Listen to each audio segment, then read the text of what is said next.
Nous sommes à la moitié du mois de février. Le nid est presque terminé.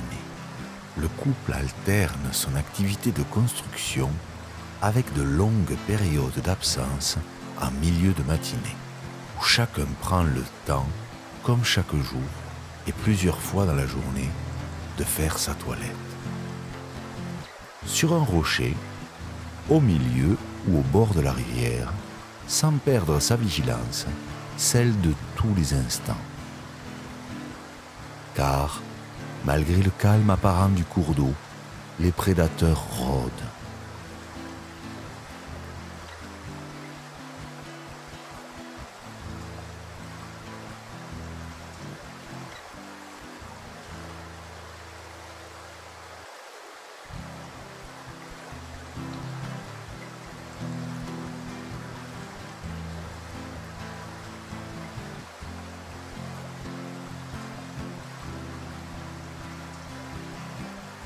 Ces périodes de repos finissent toujours par une séance d'étirement, puis un envol ou un plongeon. Le couple par moments s'appelle, se cherche, se séduit encore et encore. Là, c'est le mâle qui semble vouloir attirer sa belle. Tout en se reposant sur une patte, il l'attend en bas du nid en chantant. Quant à elle, c'est avec conviction qu'elle cherche des feuilles non loin de là.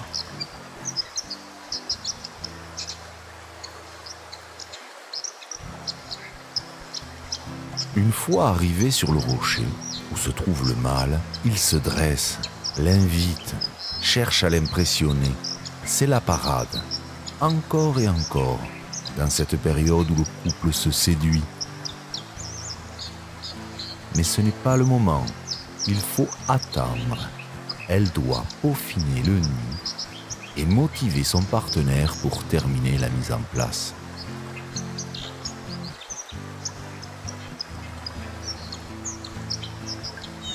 Dans quelques jours, quelques semaines tout au plus, en fonction de la météo, la femelle pourra pondre et couver les œufs de cette nouvelle saison.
Chez le cincle plongeur, les mâles et les femelles présentent le même plumage, avec un plastron blanc ventral, souligné d'une bande roussâtre plus ou moins large,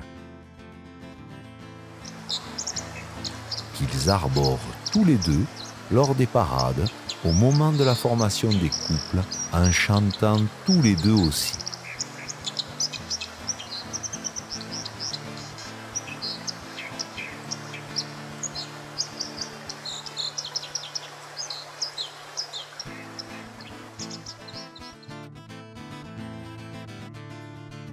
Ainsi, il peut être difficile de reconnaître les mâles des femelles de loin dans la rivière. Cependant, les mâles sont légèrement plus grands et lourds que les femelles. Dans les populations françaises, la plupart des mâles pèsent entre 60 et 70 grammes, tandis que la plupart des femelles pèsent entre 50 et 60 grammes. La longueur de l'aile repliée ainsi que la longueur de la patte entre le coude et les doigts, que l'on nomme le tarse, sont aussi plus grandes chez les mâles que chez les femelles. L'aile mesure la plupart du temps entre 96 et 102 mm chez les mâles et entre 88 et 94 mm chez les femelles. Le tarse, lui, mesure la plupart du temps entre 33 et 36 mm chez les mâles et entre 31 et 34 mm chez les femelles. Pour décrire ces différences entre mâles et femelles, on parle de dimorphisme de taille. Ce dimorphisme est faible et ne permet pas de différencier totalement les mâles et les femelles ni de loin ni de près, car leurs mesures se superposent en partie.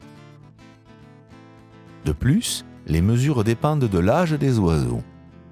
Les jeunes adultes, nés au printemps précédent, ont des ailes moins longues et pèsent moins lourd que les adultes nés au moins 2 ans auparavant.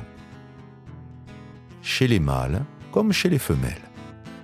Néanmoins, en combinant les mesures de masse et de longueur d'aile, on peut déterminer avec un bon degré de certitude si l'individu est un mâle ou une femelle. Pour un mâle, la somme de la masse et de la longueur de l'aile multipliée par 2 doit être supérieure à 250. Sinon, c'est qu'il doit s'agir d'une femelle. Ces mesures et cette limite peuvent varier selon les populations, car la taille des individus varie selon les conditions environnementales. Une fois le texte écrit, on va pouvoir enregistrer la voix au micro pour l'envoyer ensuite vers un logiciel de traitement qui permettra d'appliquer certains effets, notamment la suppression des bruits de bouche ou des respirations.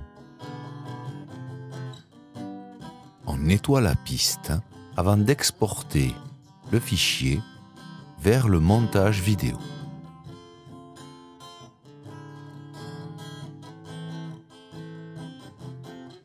Il faudra ensuite l'incorporer dans le montage vidéo, le découper et donner la place à chaque parole en fonction des images.